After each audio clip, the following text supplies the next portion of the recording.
You guys, today we are planning for March.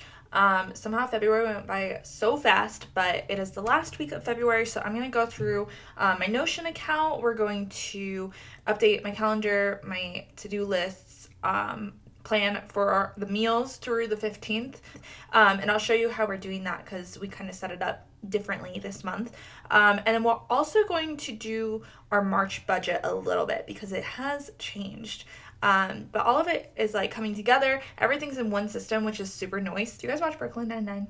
That's a reference. If you don't watch it, that made no sense. And it's coming together, and I love that I can pretty much log into one system and see my whole life, which is super handy. We are using Google Sheets to do our budget, which is still not ideal. I would love to be able to do that in Notion, but Notion just doesn't have those capabilities yet.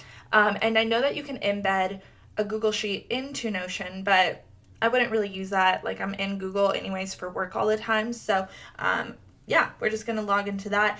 We have been using EveryDollar for our budget for years, and I still love EveryDollar. We still kind of use it just to like plan out our budget. But as we are getting closer and closer to paying off our debt, and we're starting to get into like planning for when we want to buy a house and planning for our 6 months of emergency expenses. EveryDollar doesn't have any kind of like reporting. There's no easy way for me to see like on average how much we spend on groceries over a 6-month period. So it's hard to plan for those things with EveryDollar. So I've started to track things in Google Sheets. Just because I need the reporting. But now that I've been doing that more and more, I'm realizing I really like budgeting in Google Sheets. I'm kind of a nerd about it, and I like being able to like play around with the numbers and like see it all out exactly the way I want it. So EveryDollar is fantastic, especially if you're just starting out, if you're trying to learn how to make a budget, if you're trying to get out of debt. EveryDollar is just so simple and so easy to use. And then if you're more of a nerd and if you like actually doing your budget and you don't mind putting the work in, something like Google Sheets or Excel is just a little more flexible. Okay, that's enough rambling. Let's hop in. Okay, I think we're gonna probably start with the budget actually, just because I already kind of know what I'm doing with that. So this is what our budget spreadsheet looks like. This is a combination of a spreadsheet like template that I found online and one that I've made myself. I've added some graphs too, just because I enjoy looking at it. And then I actually have my business budget in here too. So let me kind of break this down. I'll show you our February budget only because obviously if you're looking at our March, there's nothing really in here yet, but I want to show you how the spreadsheet works, and then we'll go through March real quick. So at the top here I have our debt, because right now this is our number one priority, is paying off debt. So we plan out what we're going to spend. Basically, all these columns are our actual budget. We knew that we were going to be able to put an extra $2,000 towards our car payment this month because we had saved up for that. And then we ended up being able to actually pay an extra $100 on top of it. So that is our budget for the car. Student loans stay the same every month. And then we go into our income. So we have some checks that are pretty much the same every month. My 2 checks are the same. My husband's disability check is the same. My husband gets housing allowance because he's on the GI Bill in school. And so this varies a little bit depending on how many days he was in school full time the previous month. So in January, he wasn't there all the time because of winter break. So it was a little less. You'll see in March, it's full time. So it's quite a bit more. Meg is our sister-in-law, or my sister-in-law. She pays us rent because she lives with us, and she also pays us some extra money for food and things. And you'll see we actually going to switch the way that we do this next month to better account for that. And then miscellaneous, like I said, we had saved $2,000 from the previous month from some grants that we were going to put towards the car, and we thought we would have about $700 to carry over. We actually had about $900. So the over-under here, you'll see that we actually had more than we planned for, which is a blue color. Anywhere where we have less than we planned for turns red, and that's just easy to see visually. For the miscellaneous, income, we kind of get that throughout the month. So you'll see this is how much money we transferred from January. We also got some interest on our account. We got a refund from something. We got some money transferred to us from people just sending us money for food. And then my husband's birthday was this month. He got a check from his grandma, so we put that in. Then we get into the expenses here. So we have it broken down just into essentials and fun money. Essentials is anything that, like, if we had a really tight month or something, we still have to pay this stuff. Fun money is stuff that kind of falls on the back burner. If we were really tight one month, we wouldn't actually budget for this stuff. So first one is tithing. We're working up to 10%. Right now we're about 2%, so we're getting up there. Rent, like I said, we split this with my sister-in-law. So next month, we're only going to show like our portion of the rent and take her payment directly out of it. That way I have a better idea visually, and we have a better idea like in our reports of how much we're actually spending on rent, not how much the total share is. Excel, it goes through. So you can see like the percentage of what our each expense is from our income. So rent obviously is a huge portion of our expenses. Our debt is the other massive portion, obviously, because we put a lot of money towards that. But that just helps visually be able to see like where we're kind of prioritizing our money. Groceries, it's almost 10%. Like, we spend a ton of money on groceries. We're working on knocking that down. Like I've said in past videos, groceries doesn't just mean food.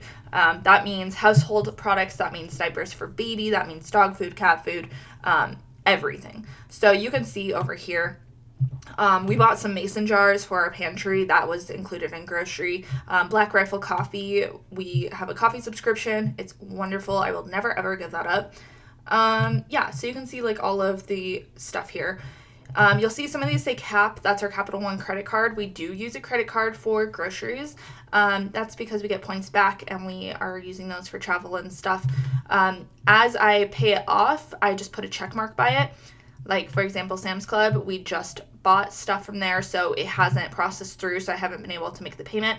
We make the payment the day it becomes available to make the payment. We don't do minimum payments. We have a zero balance on our card at all times, and we budget for every single one of it. So even though we're not following the Dave Ramsey plan to a T, that's kind of how we are using that. We have eating out and drinks also. Basically anything throughout the month where we're kind of doing it more than once. So like Comcast, we're only putting one expense in there. It doesn't need its whole little category here, but groceries is like throughout the whole month. So I made a separate space to put those in so I don't lose track of what I've put in. Then we also have our savings. We didn't put anything into savings this month because we pulled stuff out of savings actually for our car payment. But this gives us a running total of what's in each of our sinking funds. Some of them are fully funded, like our miscellaneous account. We use those for when we need new phones, if something breaks, like if we have an issue where like our vacuum breaks down and we need to buy a new vacuum. That's what the miscellaneous fund is for. Cars, Christmas, vet, medical, and my husband's school, that pays for textbooks and stuff. But yeah, that gives us a running total of our sinking funds, and then obviously our emergency fund sits right at $1,000 until we finish paying off debt. It does have some interest accruing, obviously, but then we get down into my business budget. This is pretty much the same idea. I just have a few fixed expenses every month, and then I have, same thing, sinking funds. So I have a P.O. box, my Squarespace website, my Podio, which is my courses, my membership site, my emails, all that stuff, LastPass, my password manager, and then I have a tax savings account and a business savings account. And same thing, we keep a running total of all of those. When something's fully funded, I don't touch it. And then I have my forecasted and actual expenses on each of these so that you can see the net total on either side. So like for this example, I have $211 basically to budget for February. There are some expenses we haven't paid for yet. Actually, I have a gas receipt sitting right next to me that I can put in right now. And that way it brings down my total and I can just keep an eye on and make sure I'm not going negative in our bank account. Same thing for my business, making sure I'm not going negative in that account. Okay, so that is a breakdown of the budget. let's hop into March. Our goal here is to pay an extra $1,100 towards my husband's car, but that's all going to depend on our income for the month. So like I said, these are all the same. This is my husband's housing allowance when he's going to school full time, which is so nice, and it's such a blessing to have that.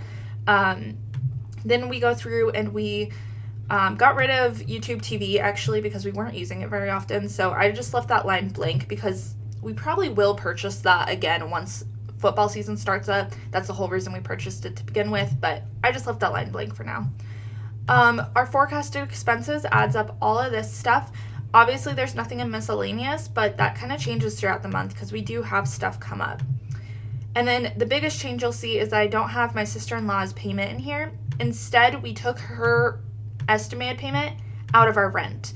So she pays $600 a month in rent, and basically we're going to take her $600 out of there, and then anything extra she pays us, we'll take out of the grocery bill. So I'll just minus it out in here. And that way I can have a better idea of what we're actually spending on groceries and what we are actually spending on rent without taking her portion into account. Because once she moves out, we're actually moving to a different apartment, and this is all going to change anyways. So then we need to have a better idea of what we're actually spending. We are topping up a couple of our emergency funds. So we're leveling this off to $400. We're leveling medical off to $200. So you can see now my savings budget is showing up there. Same thing with business budget. For example, Squarespace, I have to pay in March. So I'm going to use my $144 that's in my sinking fund right now, and I'll minus out $144, which will then zero out my running total. But I'm also budgeting to pay $12 per month towards that. So I'll minus out $144 and add 12 in. I'm having a hard time. And that will give me a running total of $12. And that way by March of next year, I'll have another $144 in this account to pay for the expense again. So that's how I manage the sinking funds and kind of how we plan for that. Same thing for personal sinking funds. If we have an oil change on the cars, I'll minus that out, and then we'll kind of slowly build that back up to about $400 is where we like to keep that. So I'm not going to run through every bit of our budget, but that's kind of what it looks like as a fresh start and as an actual filled-in budget. The other thing that we have here is my expense breakdown, which I'm going to do a video on this. If not, it's already up. But this gives us like a total look at our expenses over the last few months. So this is the last 6 months. Once March starts filling in, it'll fill in automatically. You can see like that I have it set up to pull these numbers in from my March budget. So I'll be able to see our averages. Right now this is not accurate because it's dividing it over 7 months instead of 6 months. But I'll be able to see what our averages are, and that's giving us a much better idea at what we're spending per month on these kinds of things. And that way when it comes time to save up for an emergency fund and save up to buy a house, we know what our average monthly expenses are. So that's it for the budget. I already have put all this in before the video because it's kind of boring and not fun switching back and forth between my bank account. But if you have any questions about this, let me know in the comments below. I'm going to try to find where I got this original budget from. I believe it was another YouTuber, but I need to look because it was a few months ago. So I'll find that and put it in the description box.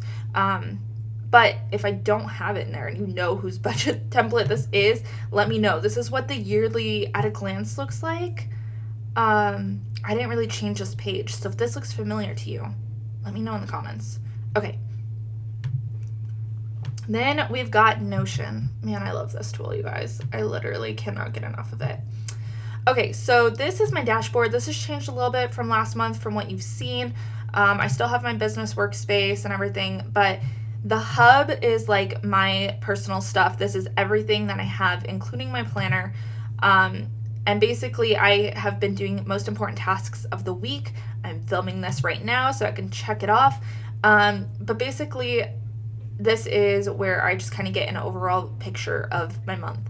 I have my monthly planner in here, which I have been using nonstop. This has been like a lifesaver. So, for example, yesterday, I did not check the P.O. box. I probably will do that on Monday after work, so I'm going to drag that over there. Litter box was cleaned. but I actually need to clean it tomorrow, so I'm just gonna drag this into tomorrow too so I don't forget. But let's open this up and I'll kind of go through this and we'll make our plans. I'm going to go to the task view so I can see all this in a big old list. Okay, so first of all, I like to just go through and see if there's anything that's already done that I can check off. For example, I cleaned the dog and cat bowls this morning, so that is all done. March blog post I actually did last night, so that's done. And then I need to do these 2-3 things this weekend. Sorry, you guys, I realized that there are some things for work on my list. I probably need to make a way to separate that so that way you guys don't have to see like a blurry screen at this part. Basically, I just go through here and make sure that there's nothing that I'm forgetting. Specifically for like beginning of March, like bill-wise, sometimes because most of our bills are automated, I have to set reminders for myself to like pay the rent and pay our health insurance because those two are not automated. And I just need to make sure I don't forget them. You can see that I have reoccurring tasks in here.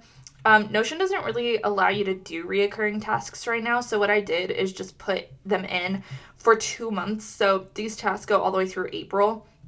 And then I have like getting our rings cleaned. We do that every 6 months. So I did put those 2 in for that. And I put in my daughter's like month, birthday, whatever, in through the summer. So there's a couple things that I did and I set reminders for a bunch of them. If you don't know, reminders sit in this like update something, this like update menu.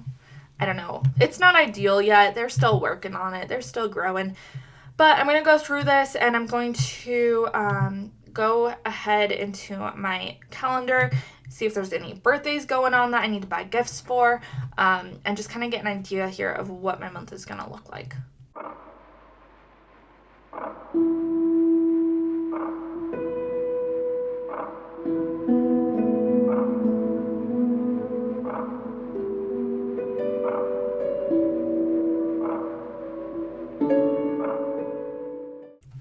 Okay, so I added the rest of the things that I could kind of think off the top of my head that we're doing this month.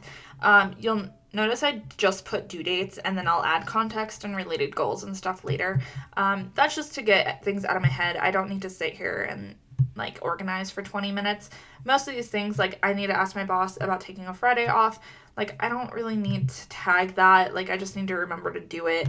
But yeah. So I don't always organize it. It doesn't always look beautiful, but it works.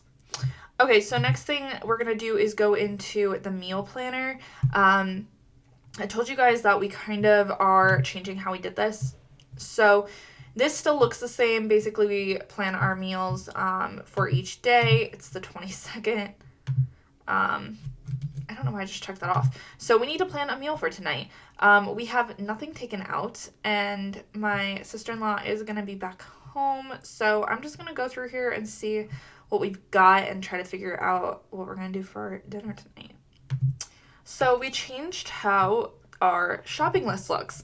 I decided to add in a couple columns here. So what we do is we track what we currently have in our pantry and what we need to buy. So we went grocery shopping, and so I can put in here that we have 1 bag of each of these. This is like a 6-ounce container. Bacon, we now have like 7 servings of that. And basically, I just try to do it by like serving, or like if we have 1 full bag of something or a box of something, we'll put that in. But I try to update this like once a week, so that way this is actually helpful and useful to us. But I know that we have chicken breasts, which we can use in a variety of meals. I don't have every meal listed out in here, but I can do this pretty easy by typing in chicken. And basically any of these recipes use chicken.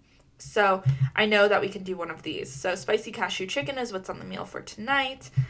And I can scroll through here basically and get an idea of what we want to cook. So now I have our meals planned through March 15th.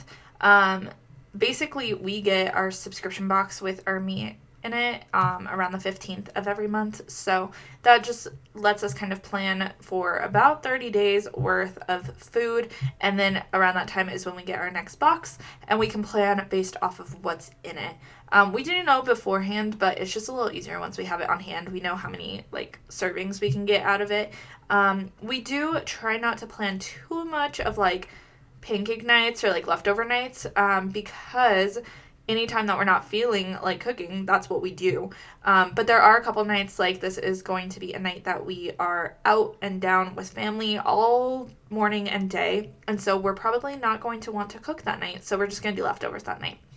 Actually, and as I'm saying that, I'm realizing that we won't actually be home for dinner this night, so we will probably end up moving that to something else. So, like, if we don't feel like cooking pulled pork sandwiches, instead we'll use this one. So that's kind of how we move stuff around. Nothing's set in stone. Like I kind of showed earlier, once everything's, like, on a calendar view, it's really easy to drag and drop. So we'll drag and drop the meals around to whatever makes sense. If we're not feeling teriyaki bowls, we'll swap them out and just move things around. The plan or the whole purpose of planning our meals like this is because then we go grocery shopping knowing exactly what we need to get. We know, if it's something like way down the line that we need to get something frozen versus something fresh, or we need to plan a quick grocery run. But that just lets us make sure that we have all of our ingredients here and that we're not wasting food that would otherwise go bad. So that's how we do it. And then the last thing I'm going to do is go through my business planner, our content plans, and make sure that I have everything I need for doing those and move some stuff around here. So I'm going to go through that kind of quickly. I'm not going to show this part just because I don't want to show all the videos and blog posts I'm planning, but let me come right back. Okay, so the last thing that I do month to month is go through my weekly reset. I got this template from Michelle B. I'll link to her video about Notion down below because it's wonderful. I love that she did that because she just plans the same way I do. But basically, I added in our monthly priorities so that way I remember to actually schedule this. And then I have a quick view of my planner in here so I can plan them out. So I'm going to switch to March.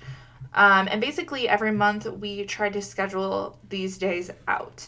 So I know that there's a couple of weekends that we can't really do that just because of other events happening. But the first thing is planning a family date day. Okay, here we go. So that is our days for the whole month.